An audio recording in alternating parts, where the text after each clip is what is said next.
নামাজে বসে যে আত্মাহিত দোয়া পড়ি তার পিছনে এত বড় সুন্দর একটি গল্প তা জানা ছিল না। আমার বিশ্বাস সবার ভালো লাগবে এবং নামাজ পড়ার মনোযোগও বাড়বে, ইমান তাজা হবে। এই দোয়ার পিছনে গল্পটা জানার পর সত্যি আমার হৃদয়টা অনেক কোমল হয়ে গেছে। আত্মাহিত আসলে আল্লাহর সাথে আমাদের মহানবী সাল্লাল্লাহু আলাইহি সাল্লামের কথোপকথন একটা অংশ, যা আমাদের মহানবী সাল্লাল্লাহু আলাইহি সাল্লাম মিরাজ যাত্রার সময় হয়েছেন মহান আল্লাহর সাথে।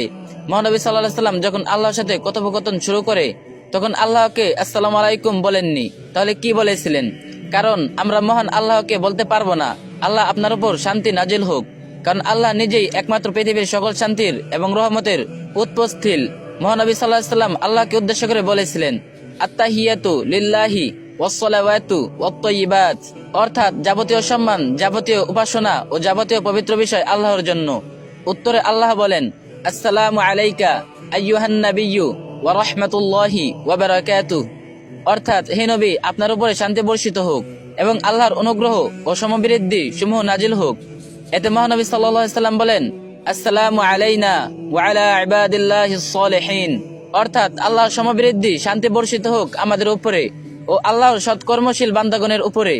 মহান আল্লাহ এবং মহানবী সাল্লাল্লাহু আলাইহি সাল্লাম এই কথোপকথন শুনে ফেরেশতারাও বলেন, আশহাদু আল্লা ইলাহা ইল্লাল্লাহু ওয়া আশহাদু আন্না মুহাম্মাদান আবদুহু ওয়া রাসূলুহু, অর্থাৎ আমি সাক্ষ্য দিচ্ছি যে আল্লাহ ব্যতীত কোনো উপাস্য নেই এবং আমি সাক্ষ্য দিচ্ছি যে মহানবী সাল্লাল্লাহু আলাইহি সাল্লাম তার বান্দা ও রাসূল।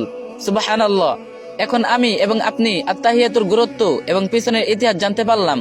এবার একটু চিন্তা করুন তো, এই ভিডিওটি আপনার মাধ্যমে অন্যান্য মানুষেরাও যদি জানে তাহলে তারা এই দোয়ার গুরুত্ব বুঝতে পারবে ইনশাআল্লাহ। এই ভিডিওটি অন্য একজনের সাথে শেয়ার করুন যাতে তারাও এই বিষয়গুলো বুঝতে পারে, আর যে যত পারেন কপি লিংক করে দিন।